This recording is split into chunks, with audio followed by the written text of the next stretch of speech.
Hello guys, welcome to our blog. ફરીથી અમે નીકળી પડ્યા હવે શનિવાર ભરવા, દાદાના દર્શન કરવા. જો અમારા બંકા બધા ભાગ કાળી રાતે કાપલા નીકળે ભાઈ. બપોરે તો બિચારા દાડીએ જતા રહો. 300 ની દાડીઓ ભરીને રાતે અમે શનિવાર ભરવા નીકળી પડે. ઇન્ફોસિટી પહોંચે છીએ, ધીમે ધીમે જઈએ છીએ ભાઈ. બાકાજી કેવન ટોપ અનગોટેબલ બંકા.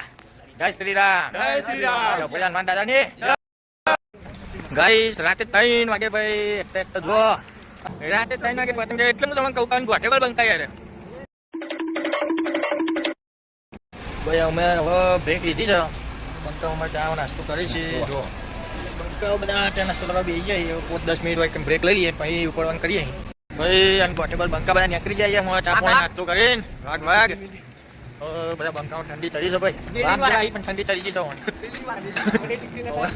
મળીએ. ડભોળા દાદા જઈને બોલો, ડભોળા હનુમાન દાદાને